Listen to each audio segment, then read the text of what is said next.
He is not here to address this himself, but we felt necessary as a team. Send Travis and Taylor a giant congratulations for being engaged!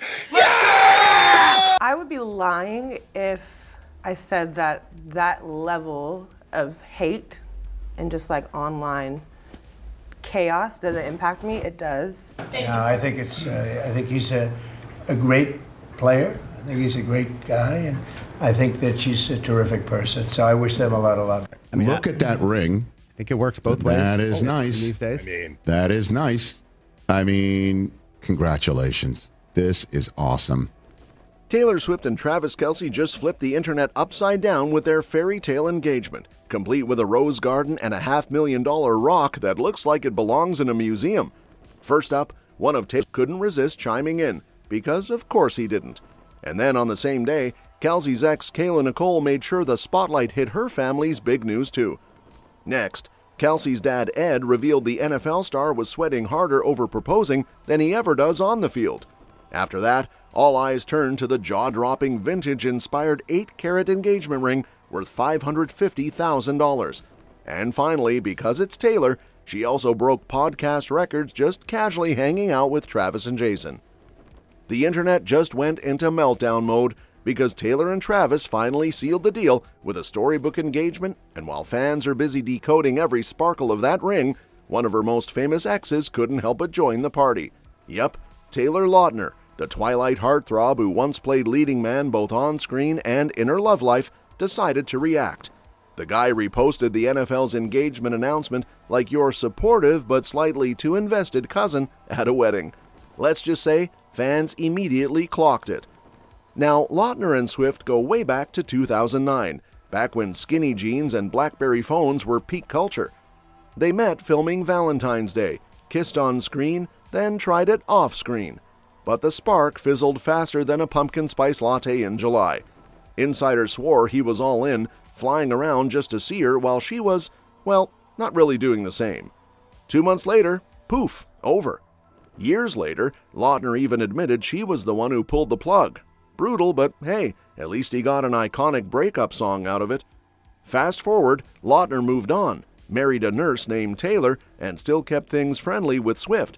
In fact, she even dragged him on stage during her Kansas City show in 2023, introducing him as one of her closest friends. Fans ate it up, though others keep side-eyeing his tendency to pop up whenever her name trends. Some are begging him to get a new personality because being Taylor Swift's ex isn't exactly a lifelong career path. Savage, but not entirely wrong.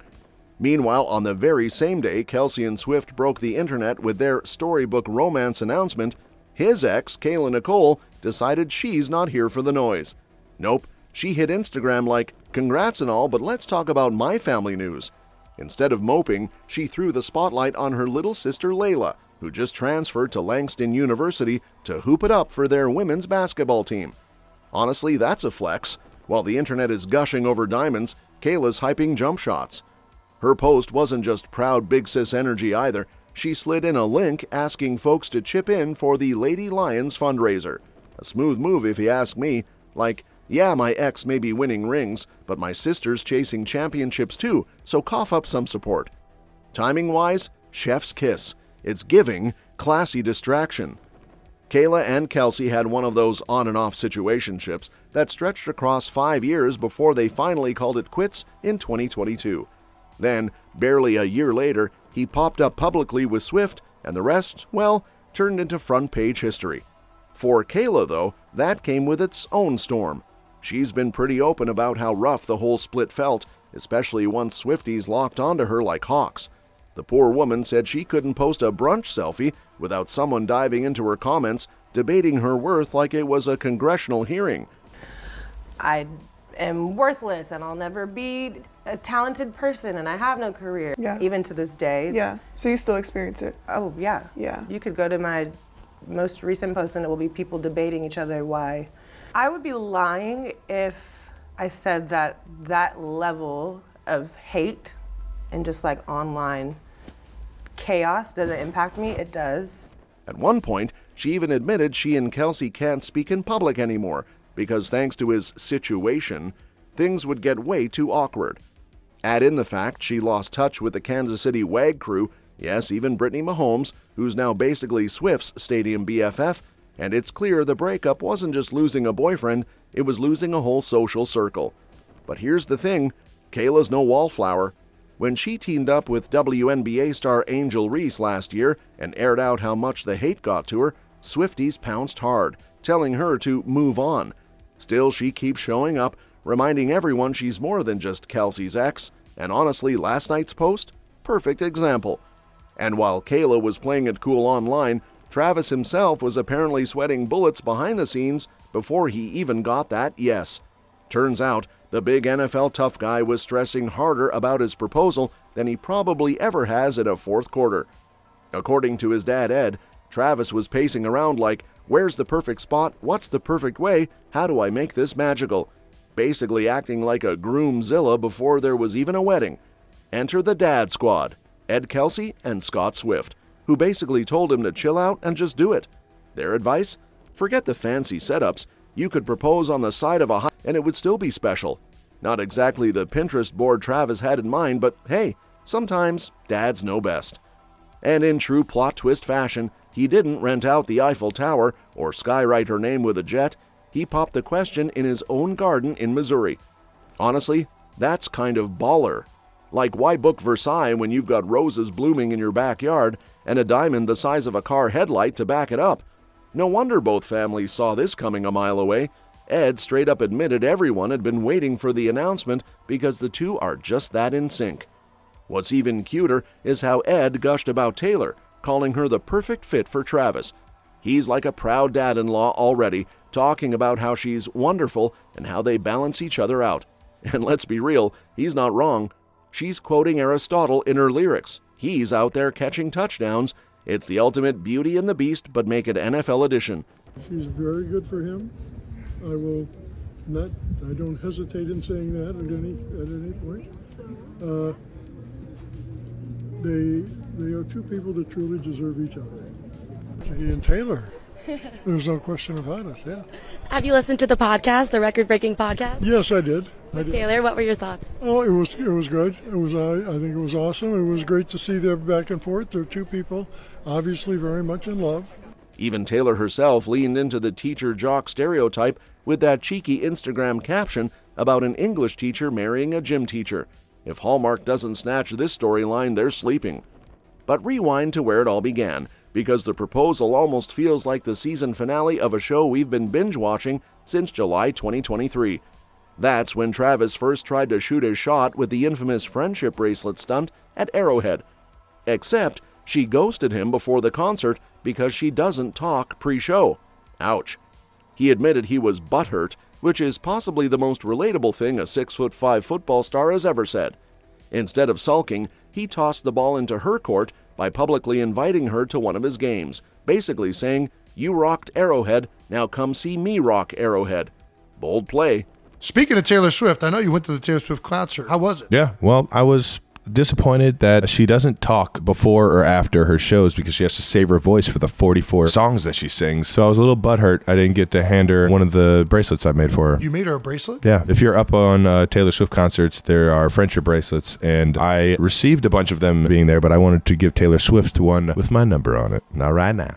Your number's in 87 or your phone number? You know which one. She doesn't meet anybody, or at least she didn't want to meet me, so I took it personal. She probably just hasn't gotten over the Super Bowl yet. She's a big Eagles fan. Maybe she just made something up and just didn't want to talk to you. Damn it. Also, it turns out the real star of the show wasn't the roses or even his heartfelt speech, it was the rock he pulled out. And when I say rock, I mean a diamond that looks like it could double as a flashlight during a power outage. This thing is 8 carats of pure, don't talk to me unless your finger weighs the same. Experts are swooning, calling it a Victorian-inspired masterpiece with delicate gold work, vintage vibes, and enough sparkle to blind the front row at her next stadium show. Insiders spilled that Travis didn't just stroll into a mall jeweler and swipe his credit card. Nope, this ring was handcrafted. 18-karat yellow gold, cushion-cut diamond, fancy prongs, tiny details engraved like it came out of some royal vault. Basically, it's giving Regency-era Bridgerton fantasy meets NFL pay grade.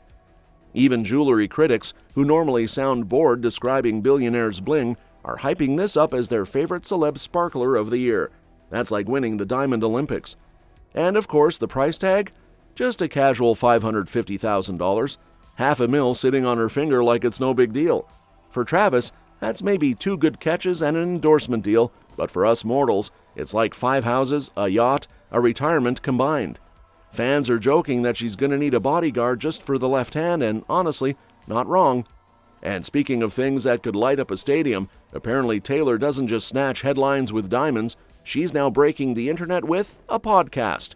Not a sold-out stadium, not a 10-minute ballad, but sitting on a couch with her NFL beau and his brother Jason, chatting away on new heights. And what happens?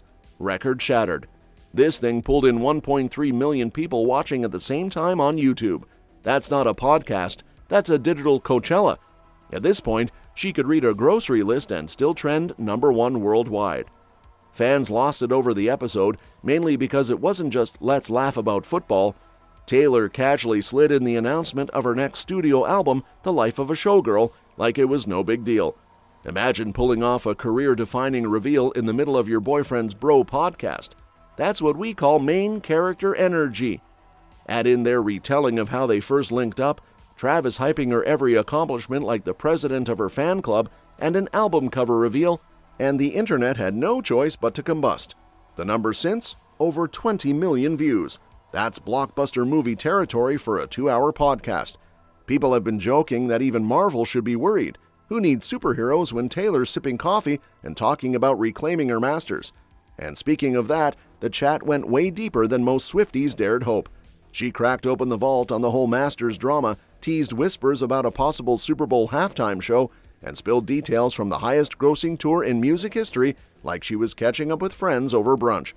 She even shared how she worked on her new album between tour stops, because apparently 50 stadiums, 3 outfit changes per night, and rewriting set lists mid-tour weren't exhausting enough. And let's not forget, the Tortured Poets department already broke Spotify in half when it dropped, setting streaming records like it was an Olympic sport. Now, with Showgirl on the horizon, Swifties are bracing themselves for another digital earthquake. Honestly, at this point, the Guinness Book should just hand her a permanent column called Records Taylor Broke This Week. That's all for this video, folks. We'll see you next time.